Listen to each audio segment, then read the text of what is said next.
Doctor, let's talk a little bit more about being diagnosed or getting diagnosed. And we know how important that is, but if you're the patient, that's probably one of the toughest things to do is to actually first admit that there might be a problem and Right. then go in to get it diagnosed.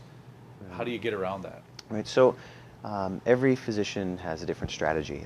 In my clinical practice, I really advocate that having Alzheimer's disease is absolutely nothing to be ashamed of. Common things happen commonly, and Alzheimer's disease happens to all of us. If you're 85 years or older, you have at least a 45% chance of having Alzheimer's disease. Doesn't mean everyone's going to get Alzheimer's, but it does mean that it's fairly common. If you're 71 and over, you have a 1 in 7 chance of getting dementia of all sorts, and that's according to a National Institutes of Health study. If you're 65 and over, you have also a fair degree of having this problem. So there's nothing to be ashamed of. In my clinical practice, I don't even use the A word. I don't say the word, hey, you have Alzheimer's disease. And some physicians say, oh, come on, you got to tell them, you have to be honest. Honestly, there is no 100% way to know what a patient has unless I have a piece of that brain. And I tell the patient, quite frankly, I say this every day, you know, Mr. Jones, you have a memory problem. Something's not like it used to be. You know, if you want me to take a piece of your brain, I can tell you exactly what's going on. Just about every time They that don't go patient for that. says, no, you know, it's okay.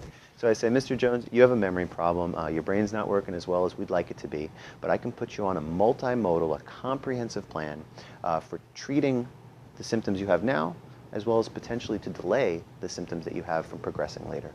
Let's talk about that a little bit. How do you treat it when you don't know 100% what this Right. person might have? What are some of the Right. treatments that you... Right. So when I've made a clinical diagnosis of mild to moderate Alzheimer's disease, that's when I'll start with the FDA-approved medications. And there's several medications out there. There's medications in pill form and patch form, even a disintegrating tablet. There's a variety of things that we can use. And there's multiple different medications in different classes. Also, I use specific vitamins.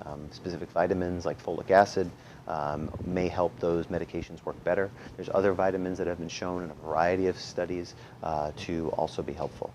Then I also employ recommendations in terms of a supplement or nutraceuticals. There's two supplements that I often recommend, and this is also based on scientific evidence, randomized, double-blind, placebo-controlled trials. They're not FDA approved, but they do have scientific evidence, a fair degree, and they're relatively safe. And I explain this very much in detail to the patient.